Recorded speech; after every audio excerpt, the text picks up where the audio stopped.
are live. We are live. I am just mixing up my first color here.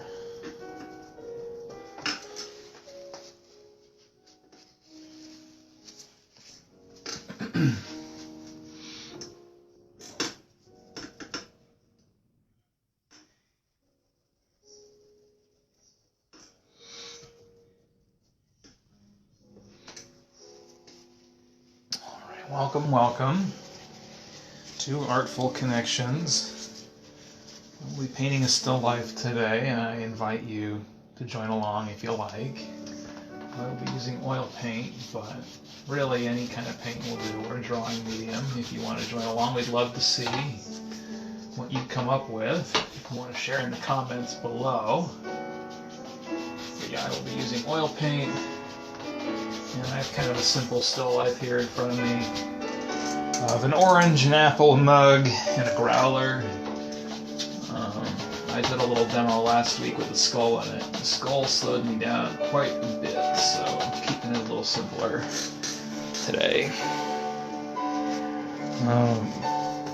Yeah, please do join along if you like. My name is Jonathan Fusco. I am an artist mentor with Art Force, Iowa. We are listening to what I hope is royalty-free Frédéric Chopin, which has an alarming range of volumes, in truth. But right now all I'm doing is getting a basic wash down. I've already done a drawing of basically where things are going to be going. I'm just getting my wash down here. And yeah, if you just want to watch and don't feel like painting along, that is fine too. I love Bob Ross myself, though I shouldn't necessarily compare myself to him. He had a studio and a TV crew. Yeah, no, it's I should have maybe put coffee in the mug and then suspended the apple maybe in that. I went through these oranges pretty fast. I've been trying to shop only, once every couple weeks, but it's so easy to burn through all your fresh fruit. I mean, heck, it doesn't last 2 weeks anyway.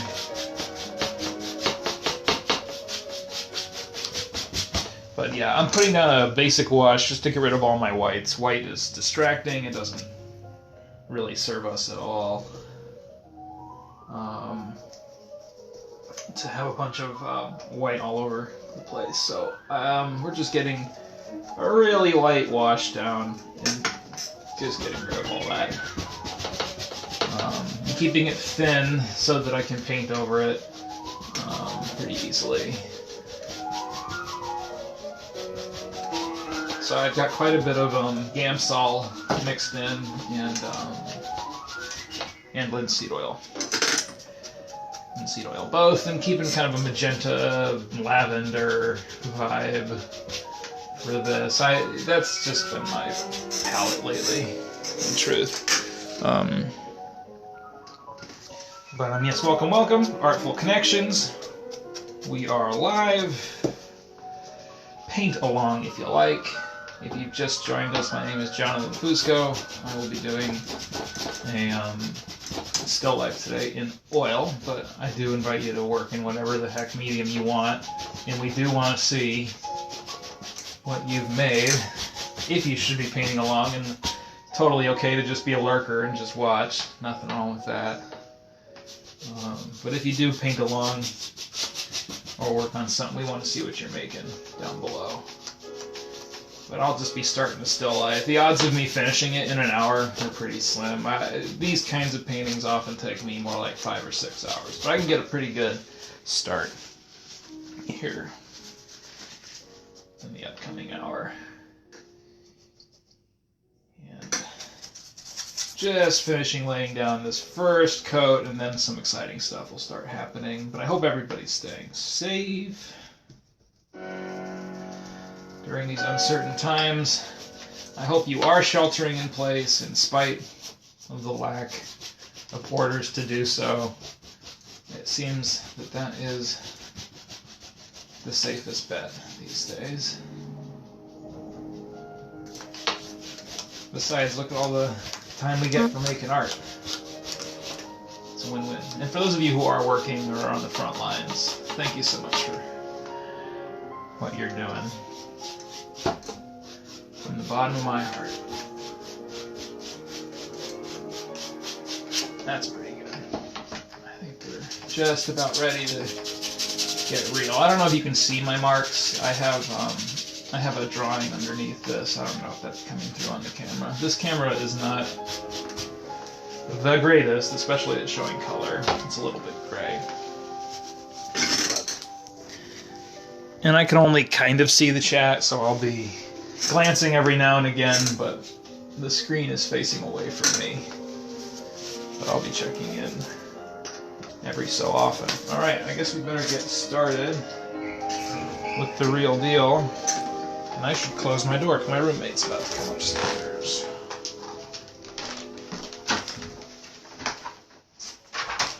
Alright, so I like to sketch in bright colors, so my initial marks here will be in red. And it may or may not shine through that red color. Unclear.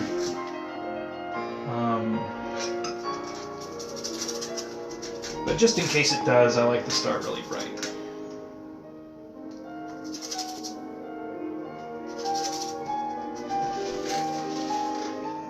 Just because it makes a little more life to the painting. So yeah, I kind of already had my drawing here, and so I'm just kind of going over that, but checking it against my still life here.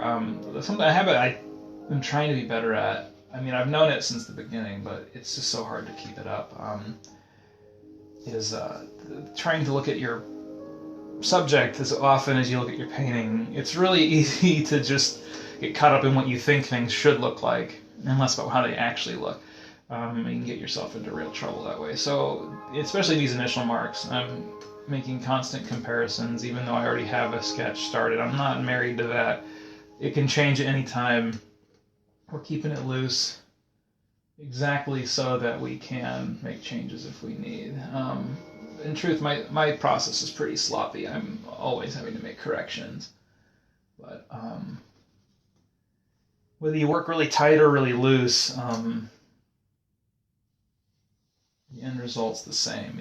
You just got to be looking at what you're painting. And it sounds so simple, but it's easy to forget. And it's easy to get caught up in, what you want things to look like. The idea of an apple, not the apple itself, that kind of thing. Kind of working in X-ray vision, as though I can see through the objects. We're not super married to color or anything like that right now. We're just marking it out.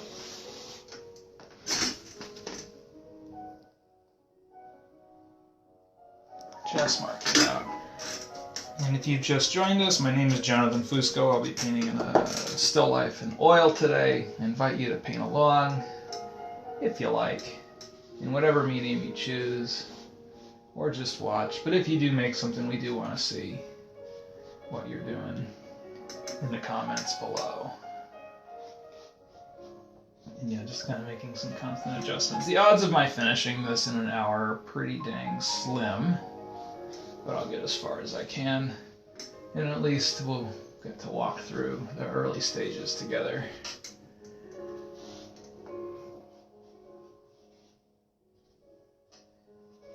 I'm just making little adjustments here and there.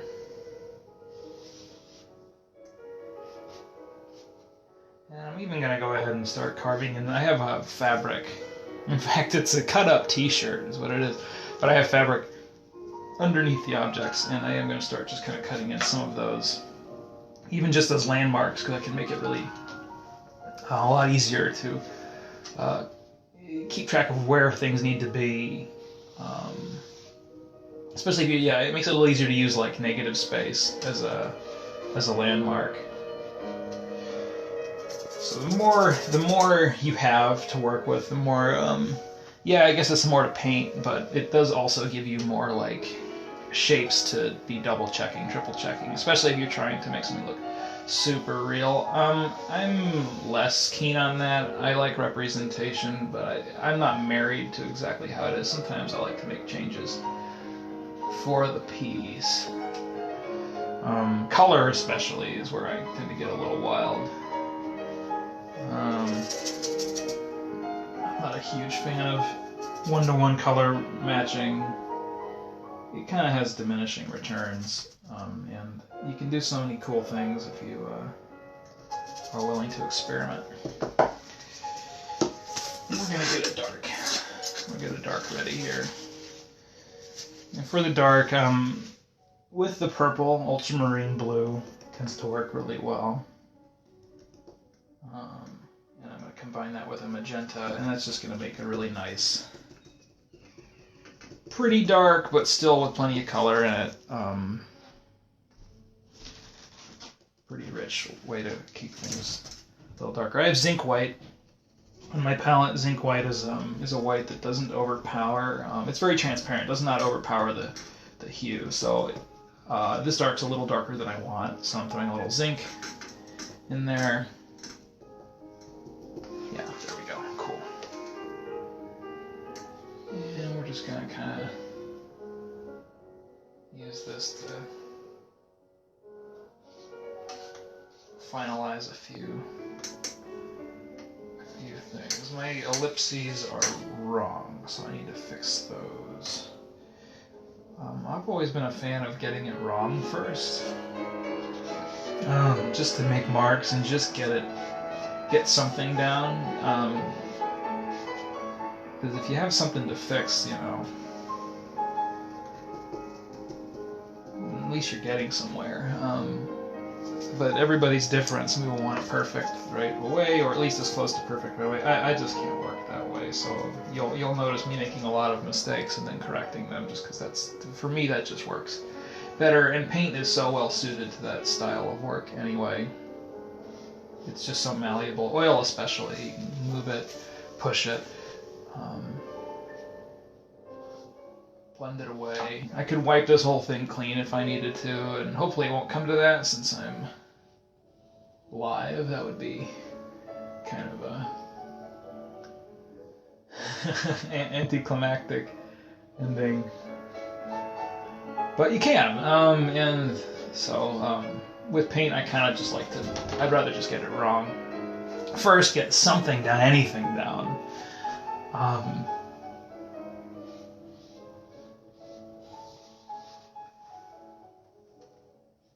Instead of getting really married to all my marks right away. And I do have to kind of lean back and check the phone that's filming to see the chats, and I'll be doing that occasionally throughout this, but just to make sure I have all my horizontal lines correct. I think that's roughly what you want, yeah. So if you have an ellipse, it should be running parallel to the ground.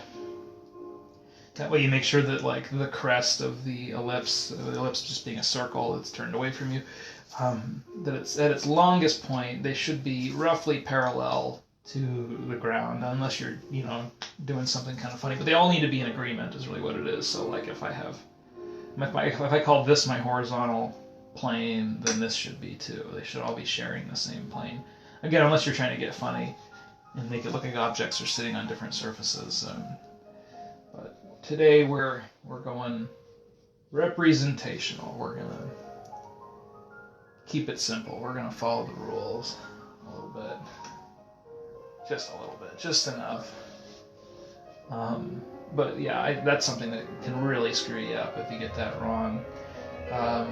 The truth is on this, even though I'm not going to be able to see it in the end, it still matters because it's going to inform how this curve rises up to meet over here. And yeah, there's an object in front here, and I'm not ultimately going to be rendering that in detail, but knowing where it's at, thinking in X-ray, drawing through the object, painting through the object, it really does pay off, even if it feels a little funny to try and paint things you can't see.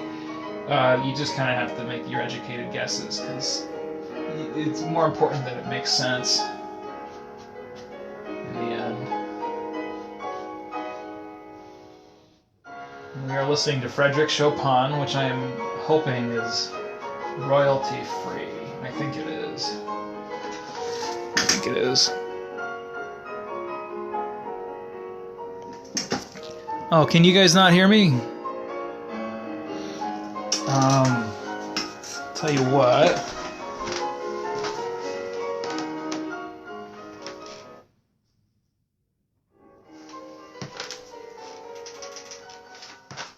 How about now?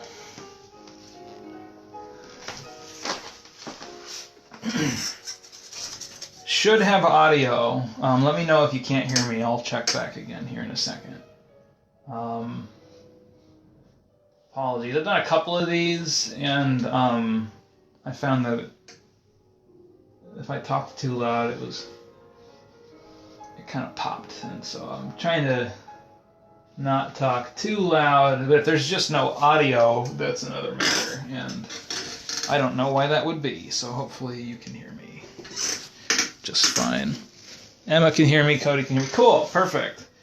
Then I apologize if you can't hear me. I can't tell you why. But Facebook is a funny platform. There is no doubt. I'm coming back in with my dark. I'm starting off with just 2 colors, just to sort of... It can be easier to think in just 2 colors. I'm going to have to start separating out like the apple from the mug here pretty soon, but I don't need to just yet. While I'm doing this, there are certain things I can exaggerate. Even if I can't see them, and I'm probably going to. As an ellipse gets further from you, that is to say, like the top of the mug, the oval at the top of the mug versus the oval at the bottom. The one furthest away, the bottom of the mug, is going to be ever so slightly rounder, because as a circle, approaches. Like a flattened circle approaches your eye level, it's going to become just a straight line, and the further it goes from there, it becomes rounder and rounder and rounder and rounder. And I kind of like to play that up a little bit, just a little. I find it's especially with because you're trying to make a 3D or a flat surface look 3D, and if you're going to try and do this trick, playing it up when you can is only going to help you. And I tend to exaggerate it. Again, no, I'm not a photorealist. And they might say something different. I don't know very many photorealists, so I couldn't tell you, but it just isn't my preferred way of working. The apple's at kind of an angle, so to remember that, I'm just going to carve a little whoop like that, just a little line like that, and kind of help me remember where that stem needs to be. And remember that all of the apples, like topography, will be kind of coming off of that center line.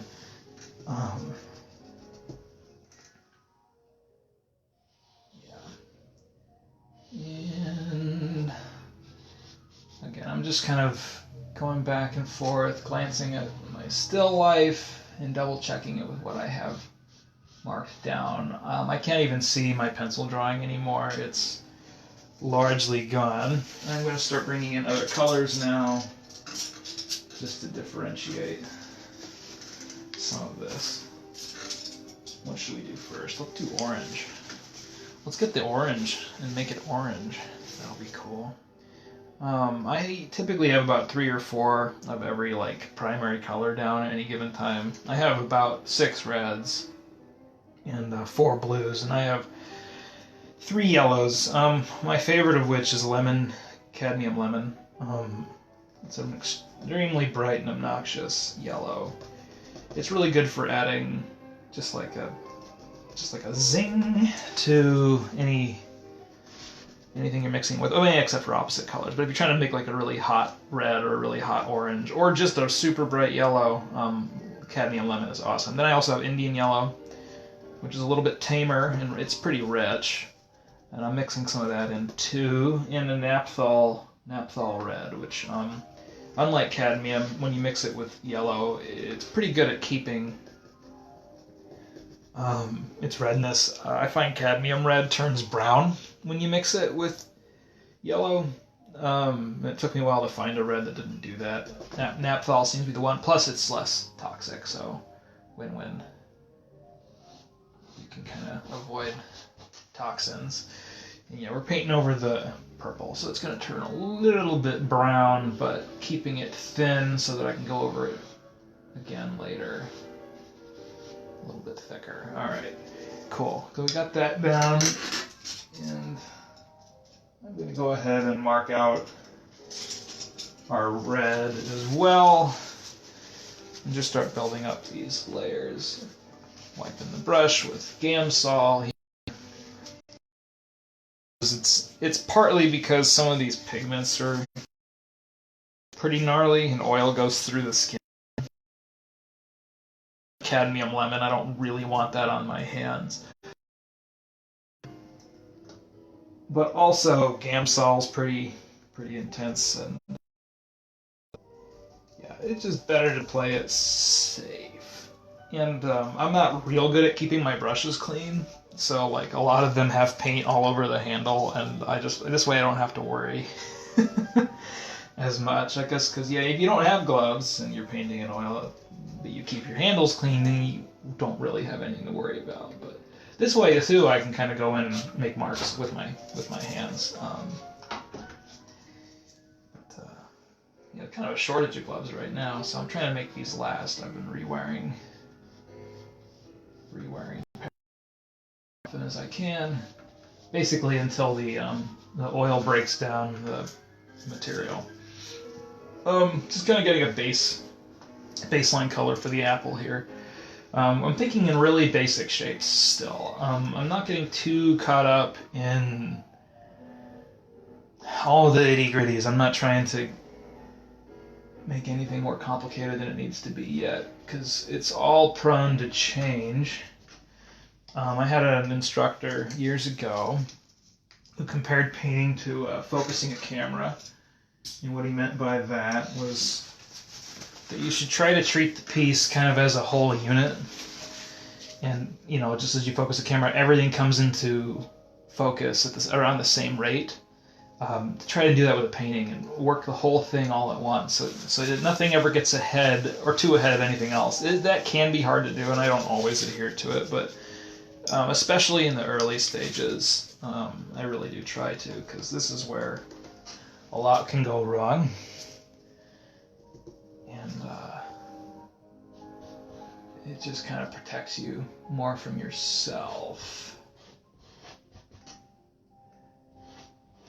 Glass is deceptive. It looks like it's really hard to paint, and it can be, but you can create a glass effect pretty easy. Just that like dark color right next to brights. Like when you break down what glass really is and like what it actually looks like, it's just kind of a bunch of dark stripes next to light stripes, and they mostly just trace along the outside of the object. So if you can establish what the shape of the object is,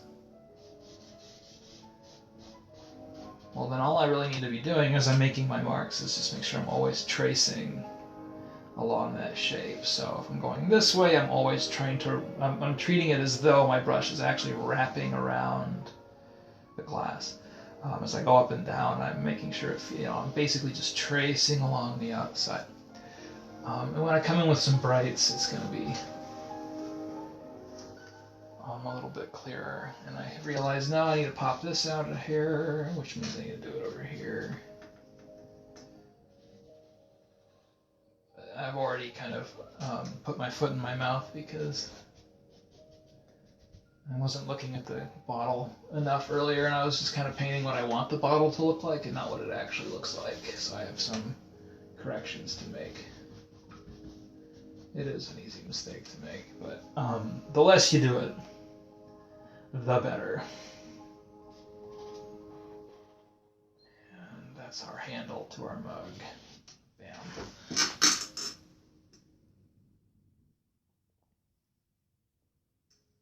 What do I like most about working in oil paint? So I only started painting in oil in 2018, really. I had worked in it before, but not Not a whole lot. I like it because it feels alive. Acrylic dries really fast, and anymore whenever I work in acrylic, it feels really like dead to me. It dries really fast. It's stiff. What I like about oil is that you can do almost everything you can do in acrylic, but more so. Acrylic has its uses, but the more I work in oil, the less convinced I am that it isn't kind of a redundancy in a lot of ways. But it does have its uses. Just chemically, it can be useful to have a water-based paint. I like that I can move things. I like that oil paint ultimately feels really forgiving. About the only place it gets difficult to work with is near the end of a piece if the paint is still wet. Getting like your fine details, because acrylic paint would dry to the touch and you could probably just rest your hand right on the canvas and get all your details in. But with oil, you can get a little bit clever. I use a cane, especially for a piece this size. The cane doesn't work for larger work. I have to get a little more clever, but it gives you something to kind of rest your hand on, like so. And then I can get pretty high precision marks if I need. But I also like the way it layers. I like the colors beneath sort of mix, but also shine through with the colors on top. And there's so many different techniques. I just like the power of blending, I think, really is what it comes down to. I like having a palette that stays wet to the next day, so I don't have to clean up every time or feel pressured to use all the paint that I have down. It's just in so many ways it just feels more alive. And I like that it stays wet longer. It can be kind of a problem, especially, like I said, for high detail work. You kind of have to wait a couple days. But I usually have more than one project going at any given time. Anyway, I don't really want to tell you how many I have that need to get finished right now. There's a lot. So if I need something to dry for a couple days, that's fine. I have plenty to work on in the meantime. And I haven't done my background yet. This is the kind of thing that I think I would have probably said, oh, you should get your background in right away. But I definitely didn't. But we are going to go ahead and just do it right now.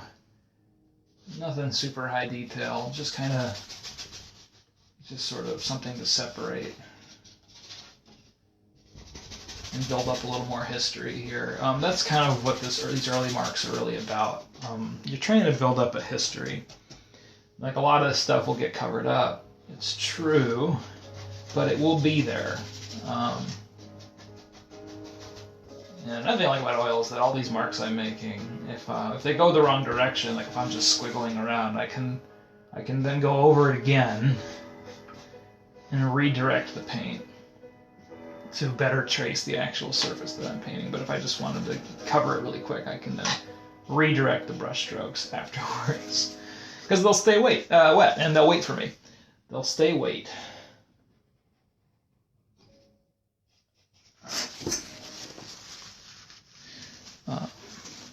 What else? All right, so we are going to start getting the mug color in. The mug is an off-white. So mostly it's just reflecting the colors around it.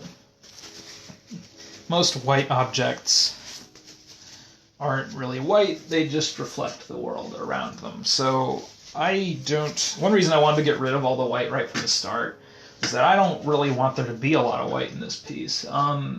Very few things in the world are stark, bright white. That just doesn't happen very often. Same with black. There just are not a lot of like intense blacks in the world, unless you just can't see. So mixing up this mug color, I'm going to be painting it. So in life, there's kind of a blueness and an orangeness to it, and I'm going to be playing that up. But right now, just so that it stays unified with everything else, I'm just going to make sure that in the painting, I'm reflecting the colors around it in the painting, which, yeah, when you're using kind of exaggerated or imagined colors, you just got to stay consistent in your own world here. So I've kind of established purple as our dark, so my shadows need to be leaning more purple in the mug, because that's what it's reflecting. If any of you guys remember your science class, you know, if something is white, it's reflecting all the colors back at you, and they come back as white. And a black object absorbs light and reflects very little back, or something like that. I don't know if I remember, but something like that. And yeah, as it comes closer, as my object comes closer, it's going to be a little bit brighter. It's just going to start building up. Start building up that history. And I think I want some of that. I want a new brush. And yeah, as I'm working, I'm bringing in new brushes and kind of dedicating them to like a given color or tint or shade. And just trying to remember, just based on the color of the brushes, the paint that's on it, like which one's going to be dedicated to what. It just, you do a lot less brush washing that way. The downside is, though, yeah, you have a lot more cleanup, but... And I should be better about that than I am. So right now I'm mixing up another color to kind of hit the rim, because in life the rim is a different color from this side. It's going to be in the mug a little bit, but for now I'm going to separate that out a hair. It's brighter and it's kind of orange-ish. I have sort of yellow lights in here, and that yellow light is kind of at odds with the daylight and blue lights I have behind me. And I kind of want to set up that contrast. It's sort of a nice way to separate the two. Yeah, that's the stuff. That's what we want. Cool. Yeah, that's not bad. Not bad.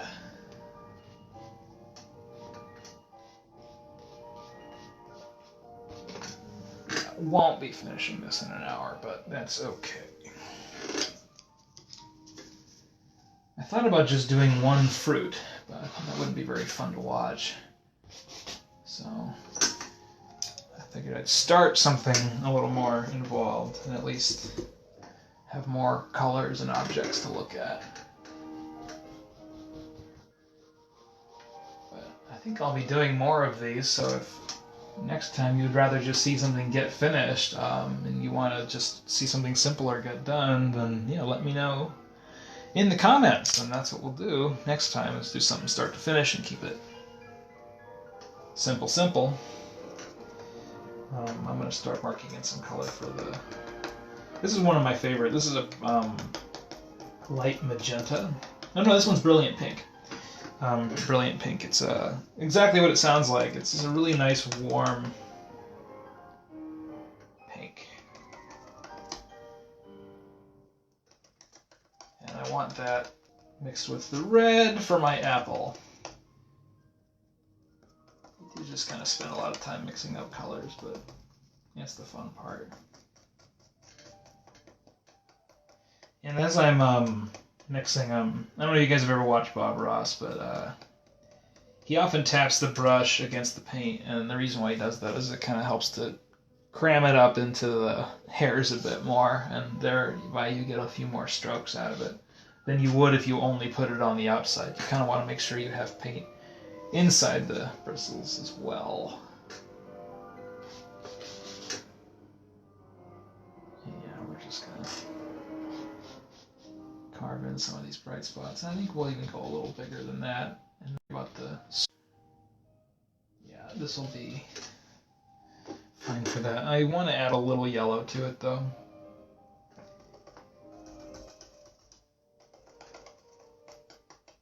There we go. Because apples are seldom just straight red. There's often a little, even in a red apple, This is a Honeycrisp. And they're kind of a beautiful combination of orange and red. I think they're pretty. I'm just gonna check the chat.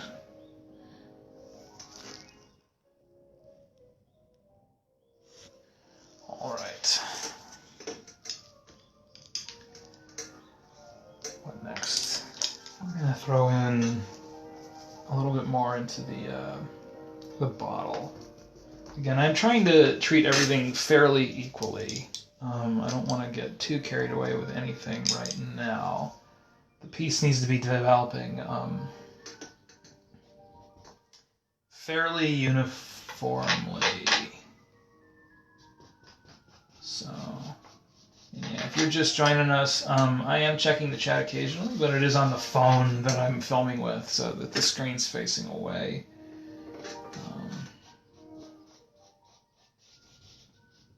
But if you just feel like watching, go ahead and watch. If you feel like painting along, we invite you to do so. We'd love to see what you come up with. It does not have to be oil. ArtForce does not discriminate. You can draw watercolor, acrylic. I know I was kind of trash talking acrylics earlier, but I say all that, but I have acrylic painting, and there's really nothing wrong with acrylics. I've just converted. I like the smell. Someone was asking earlier why you like oil paint. The smell is part of it too. This is kind of everything. I like the way it feels, smells, I like the way it handles. Goodness, it's just a really nice material. It's a little fussy. It's definitely fussy, but I guess that comes with being so alive. But it's fussy. There is no doubt. I'm throwing some blue into the mug, because, yeah, look at that. That's what we want. Yeah, that's cool. We want that. Look at that. I had my cat in here earlier, but she was being naughty. I don't know if she's thrilled or dismayed that all these people are home all the time now. My roommates and I. I know the dog loves it.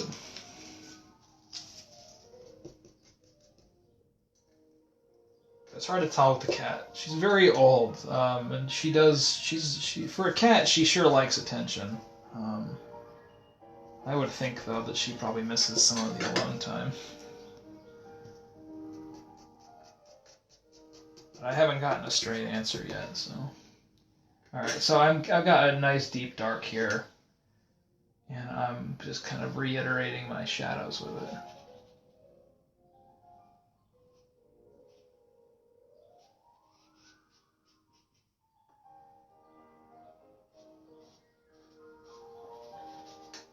And again, yeah, just constantly checking against what I actually see.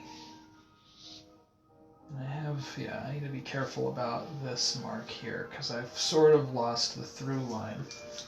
And I might even just for a second reestablish that. Because yeah, none of this is set in stone yet. All of it is malleable. All of it can change. I just want to be real careful about that.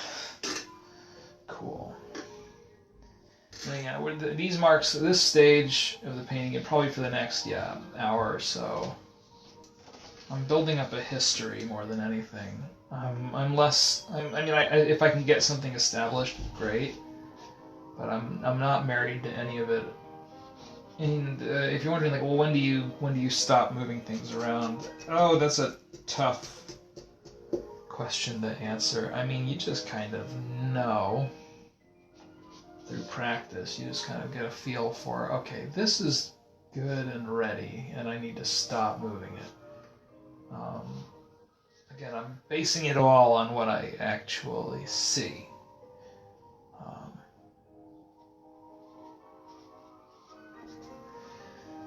So, yeah, feels right. It's the feels right rule. Painting on small canvases on this easel is a little funny. You'll notice it just wobbles a lot. I don't really have a great easel for tiny works. I just kind of deal with it. But I apologize if it's a little distracting. I could imagine it being a little bit distracting.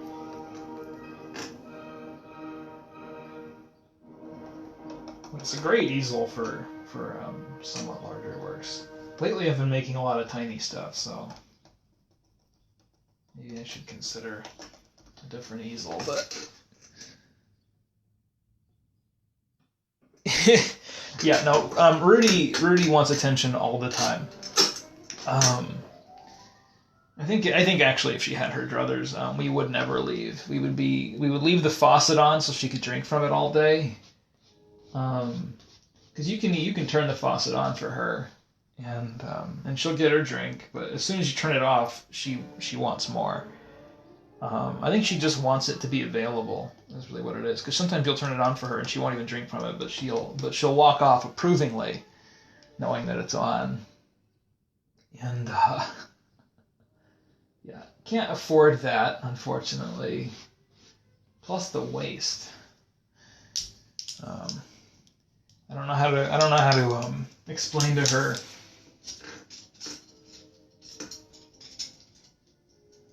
the concept of scarcity, but maybe one of these days. But no, she turned 21 in February. We're all very proud of her. Pretty old age for a cat. Everywhere I've moved, I've always thought that was kind of her old folks' home, but then, we move again, and so this is her new old folks' home, and I don't know. I kind of think she's going to outlive us all, is what I'm beginning to suspect. I'm getting the little nubbin, the little orange nubbin, although that isn't the color I wanted, so I'm going to mix up something else. I want it to be kind of greenish gray. This is more the color I want. So how do I get there? I have an Indian yellow and I have a little red, and then I have this, I don't actually know how you pronounce it, Severus blue. It's really strong, and a little bit goes a long way, and it's light. So it won't go too dark, and I don't want this to be too dark, so we're just going to kind of go over that and brighten it up just a hair. Again, not super married to any of this so far.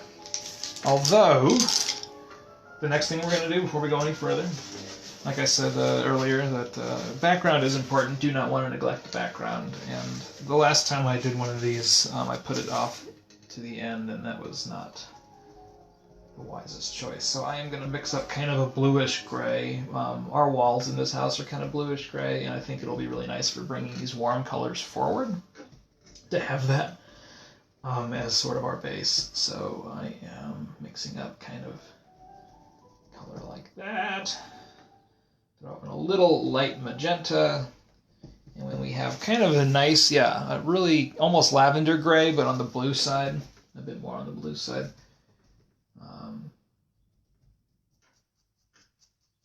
One thing I'm trying to be better about, that I'm not always the best about, is palette organization. My palette can get kind of chaotic. But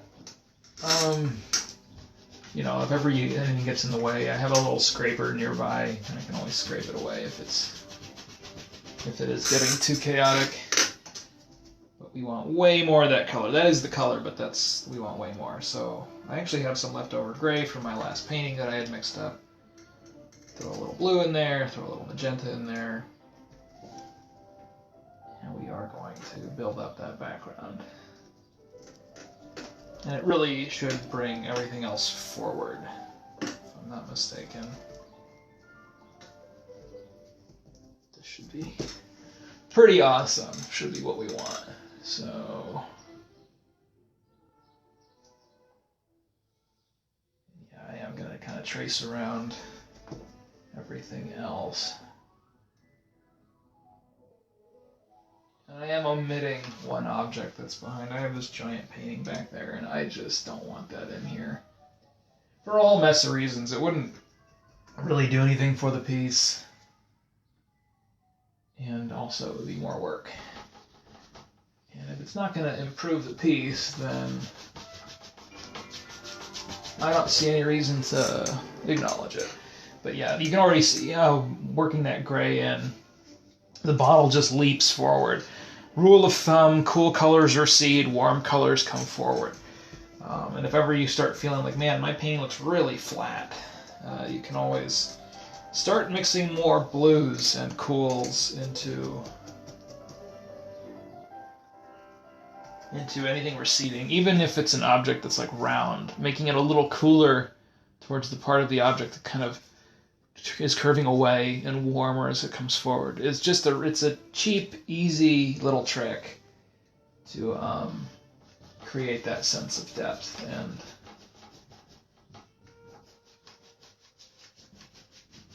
plus it can give it just a little bit of dreamlike quality, which I confess is something I'm usually working for. Yeah.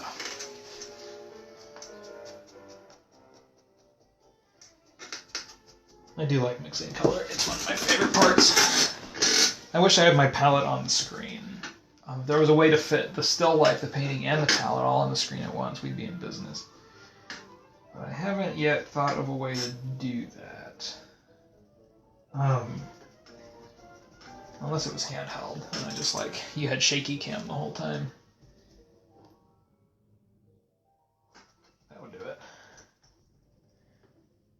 And then mixing up a slightly different shade, because the wall changes a little bit. It kind of is darker over here and a little brighter over here.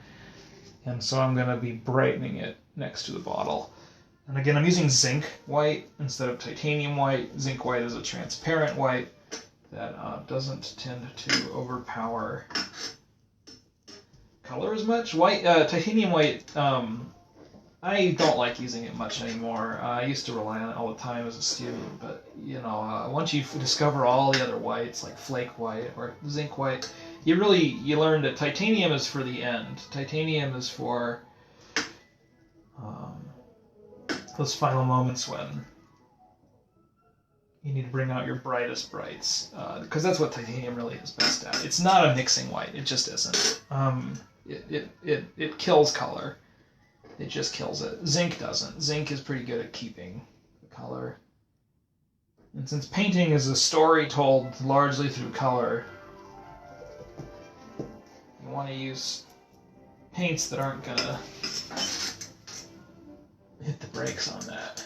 That's not quite bright enough. And we're gonna throw a little light magenta in there to warm it up. Just a hair. We'll just warm it up a little bit. Cool. Let's see how that looks. That's a little bit closer. And yeah, since this is such a tiny canvas on a big easel, and yeah, I'm kind of making little X's. It helps to push the paint into the fabric a little more. And helps break up the surface a little bit. Like if all your strokes are just up and down, up and down, up and down, that can get a little boring, a little samey. And we don't want that. Just adding a little more white. And then a little bit of Gamsol to thin it out, and a little bit of linseed oil. Frankly, to help it dry, just in case I come back to this in a day or so. And I want to get really hyper detailed with it. I haven't really made up my mind. Typically, I work looser, not hyper detailed, especially for small pieces like this. It's kind of diminishing returns, getting into finer detail, too fine rather. And chunky brush strokes have a way of making everything look a little bit like. One word I've heard used is melty, and I guess I like that effect. I think it's pretty cool. And everybody has cameras. I'm not really interested in making these look real so much as making them reminiscent of something real, but kind of extra real in a way, beyond reality a bit, but informed by reality. So brighter colors and maybe more wobbly lines and a bit more, just more interesting to look at. than if I had just taken a photo of an apple, an orange, a mug, and a growler. There's probably a way to do that and make it beautiful, but I am not a photographer. And I just feel that paint is best suited for going a little beyond reality, kind of tracing around it and less right on it. Brightening up our orange, just kind of trying to build up that. Oof. Got a little muddy there. That is one thing about oil. It's a very real danger. As you can get a little muddy, but we kept it so thin that it won't be too terribly difficult to go over it again later. With a nice like thick paint and just go right over it. And in fact, just while we're doing this, anytime I pull out a color, I try and find other places I can use it. So I have an orange on my brush, and so I kind of want to work that into the apple a bit. And I can work it into the mug, because the mug will be reflecting the orange anyway, so we're going to put that on the side that's facing the orange, and maybe even a little bit into the handle. And then, actually, we have a little of that in the bottle as well. I'm going to check time and see where we're at. Oh, we have 10 minutes. Look at that. Look at that. Time flies. We got a pretty dang good start here. Pretty good start. I don't know when I'm going to get out of this purple phase. Everything I paint anymore turns purple, but I just love it. A couple of years ago, I made everything yellow, so... But you can do that. You sure can. If you want your world to be purple, it's purple.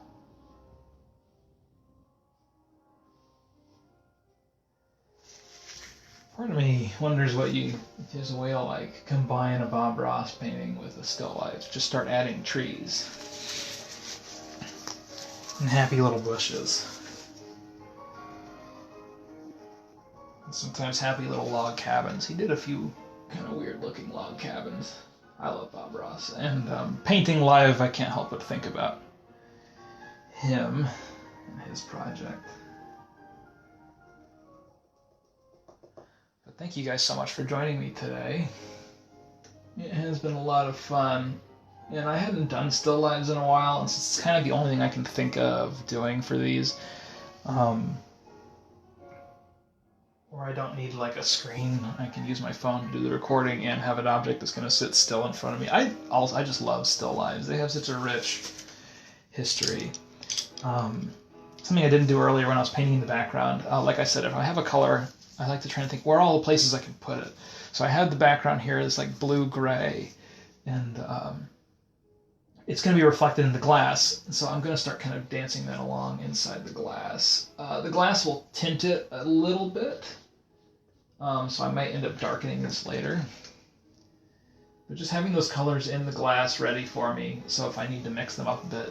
Like this orange is a little too bright for the glass, but I can go over it again later, but I'm just marking out that is going to be warmer. I do want that to be a little bit orange at least, where it's catching the reflection of the apple, and a little bit red.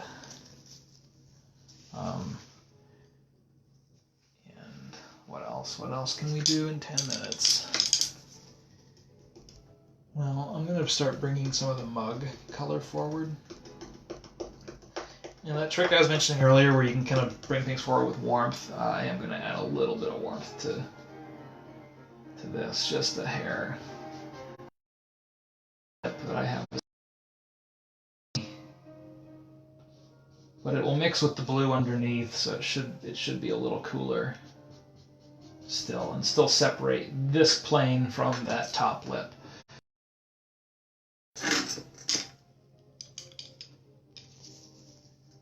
And also I want to get a little darker over here. And so now that I have like several brushes working, it's nice to just be able to grab the color I need without having to spend a lot of time mixing every single time. And I'm just going to get a little more fabric detail in. Because yeah, those landmarks are helping me figure out like just like distance. there's a term, negative space. Negative space can be really useful for figuring out like where objects need to be. So instead of getting too caught up on what's going on inside, thinking about, oh, well, what's the shape of the area around the object? So in this case, it's this kind of like pointy bit where it kind of comes to a point and then goes past the bottle. That shape has been important to me in determining where the orange is relative to the mug, apple, and bottle. And so if ever something's not like quite looking right, you know it's not in the right spot. Negative space. Check the negative space. It's an easy thing to forget, and it's incredibly useful. Incredibly useful. I kind of gosh, this is going to sound a little pretentious. I don't want to compare myself to Van Gogh, but the colors are reminding me a little bit of Van Gogh. I really liked his approach to color. I don't really make marks like Van Gogh, but I like a lot. And post-impressionism in general is just super sick.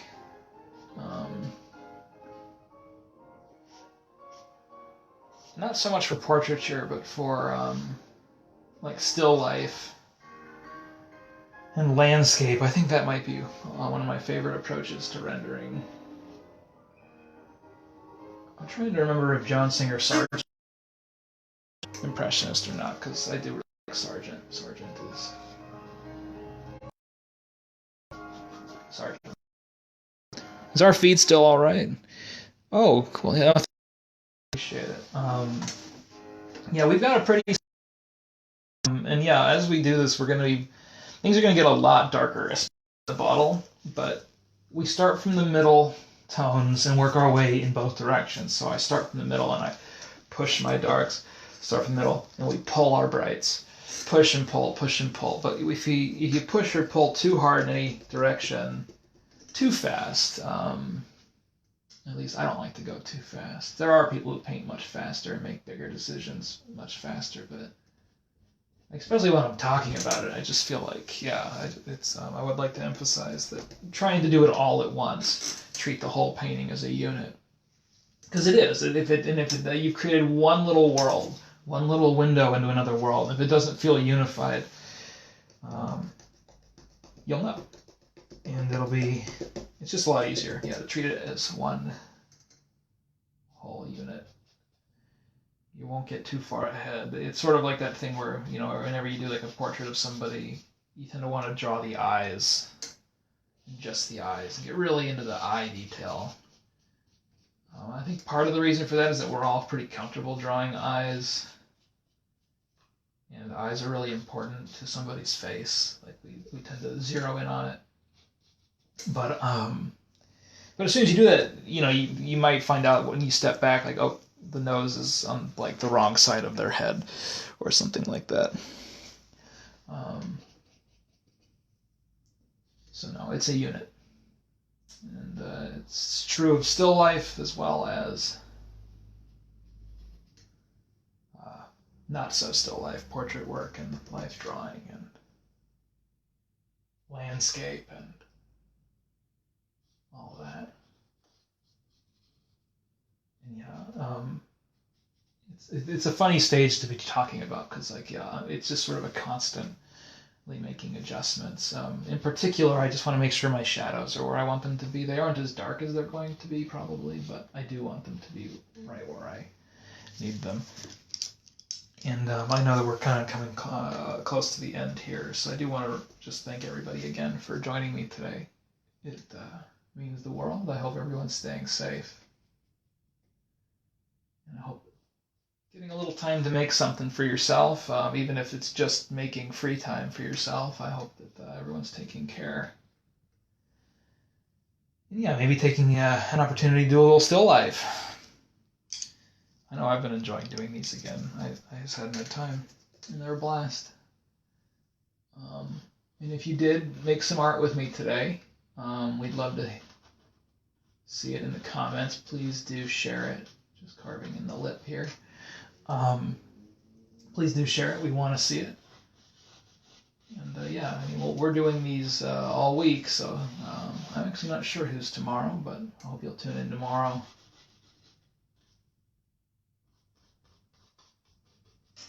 And check that out. We have a lot of talent at Art Force. I'm super thrilled to be a part of it.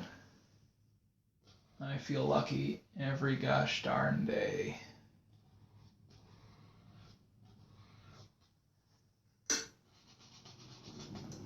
All right.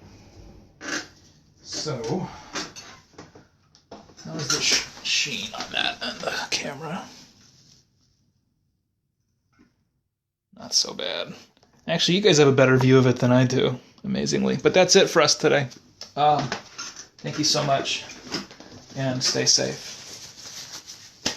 Until next time.